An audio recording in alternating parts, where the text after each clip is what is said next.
Life is a simulation, and you forgot you're the programmer. Welcome back to our deep dive seriously. Are you ready to have your mind completely blown? What we're diving into today is going to totally change how you see the world.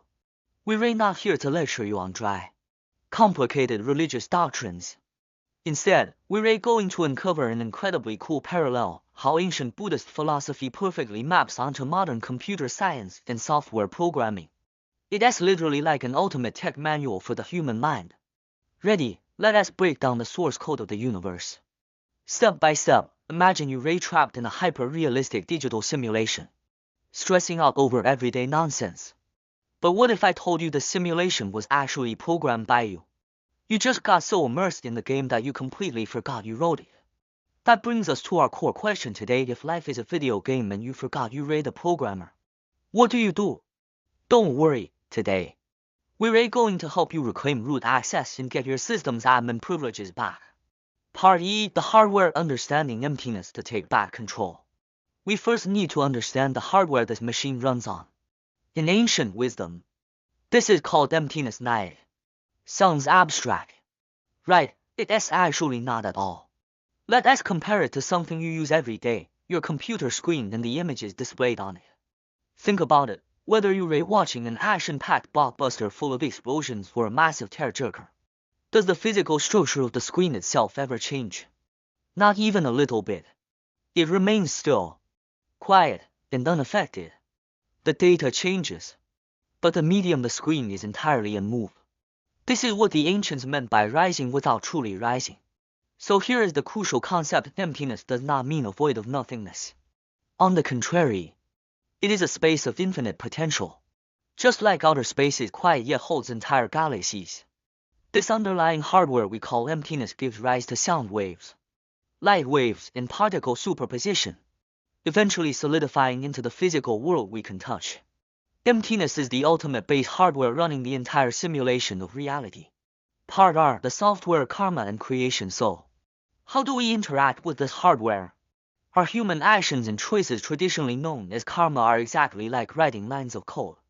And it follows a highly precise standard operating procedure. So, the spark, a tiny thought pops up in your mind.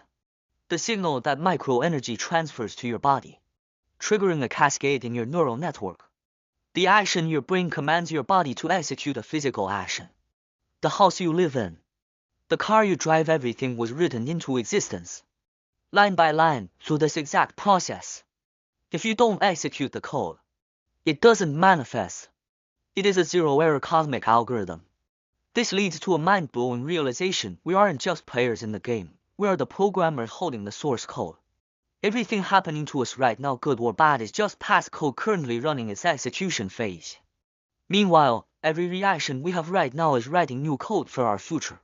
If you understand the syntax, you can program your ideal reality.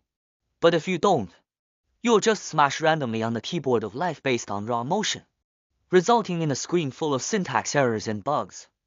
That is the root cause of our pain and failure. Part 3, the system glitch, misidentifying the avatar. If we wrote the program, why do we make ourselves suffer?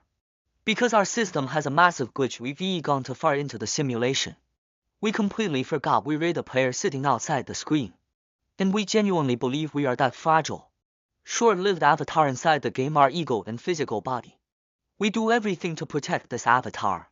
So when the avatar gets yelled at, broke, or hurt in the game, we absorb 100% of the damage outside the screen and suffer intensely. Here's a great real-world analogy for how this glitch works. Imagine you work hard and make 1,000,000. Ling ling ling, you put it in your wallet, thinking, this is my money. Suddenly a robber runs up and steals it. You'd be furious and miserable. Right, now, change the scenario. What if a robber steals 1,000,000? Ling ling ling, from a complete stranger on the street. You might think, wow, that sucks. But you wouldn't feel actual heartbreak. Why does it only hurt when it's your money? The cash itself is just paper, it has no feelings. It hurts because you attach the my tag to it in your mind. The moment you attach that tag to anything, whether it's 1,000,000, ling ling ling, a car, or a person, you hand deliver the trigger for your own suffering. With that tag active, losing it hurts. Fearing loss hurts. Even spending it hurts. The moment your system identifies something as part of you, the suffering script automatically executes. Part C, malware afflictions and attachments. Even when we know this is just a system error, why do we keep falling into the same traps? Because our operating system is riddled with dangerous malware.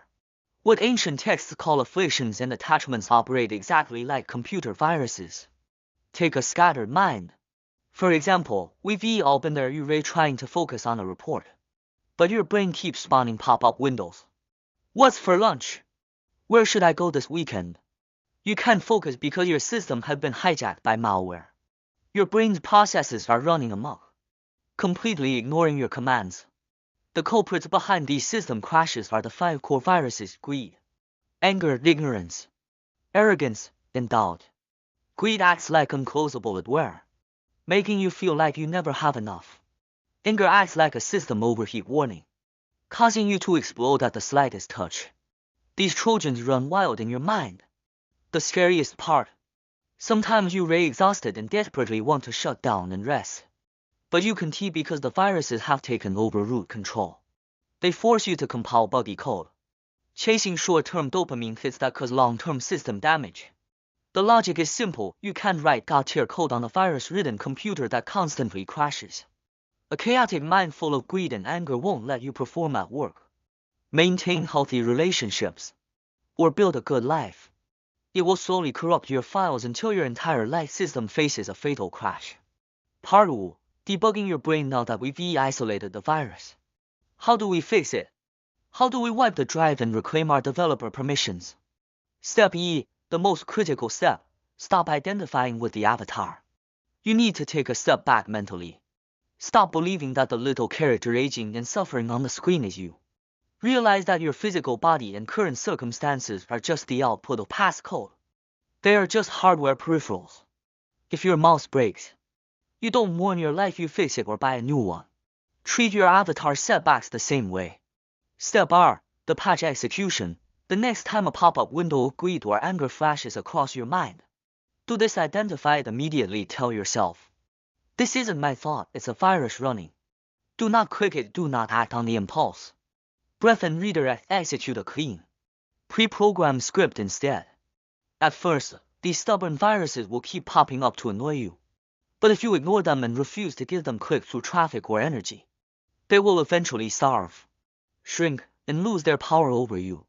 Once the virus is cleared, you can't leave the hard drive empty. You need to install a clean, stable operating system. The ancient texts highly recommend a time-tested, open-source framework: the 10 virtuous actions like non-harming, honesty, and generosity. If you run your life by 100% on this clean source code, which is what mindfulness or cultivation actually is, your system will never lag. You will achieve ultimate focus, channeling by 100% of your brain's processing power. This is the most scientific way to manifest the reality you want.